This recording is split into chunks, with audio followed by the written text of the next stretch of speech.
Good morning bloods of DNA. என்னடா ரொம்ப நாள் கழிச்சு வீடியோ வரான்னு பார்க்குறீங்களா? அதே மாதிரி என்னடா ரொம்ப புது லொக்கேஷனாக இருக்கே அப்படின்னு நினைக்கிறீங்களா? ஆமாங்க, இதை வந்துட்டு ஷேர் பண்ணுறதுக்கு தான் இவ்வளோ நாள் ஆச்சு.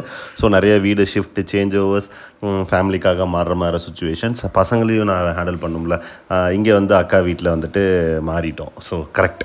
ஏன்டா அந்த வீடு பண்ணீங்க? அந்த வீடு அப்படியே தான் இருக்குது. So there is no change. கூடிய சீக்கிரத்தில் அங்கே போகணுன்னு ஒரு ஆசை இருக்குது. அந்தபடி போகலாம் அப்படின்னு பார்த்துட்ருக்கோம். பட் வந்து பார்த்தோன்னா ஒரு ஃபேமிலிக்காக ஒரு சேஞ்ச் ஓவர். இன்றைக்கி வந்து என்ன நாள் பார்த்துட்டிங்கன்னா ஏன் ரிட்டர்ன்ஸ் அப்படின்னு பார்த்தீங்கன்னா இன்றைக்கி வந்து ஒரு எலெக்ஷன் டே.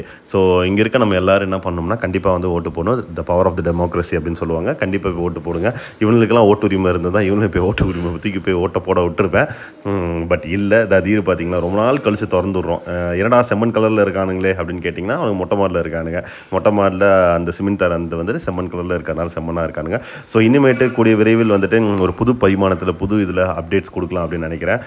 தெரியல என்ன நிலைமை நடக்க போகுதுன்னு. But hope the best.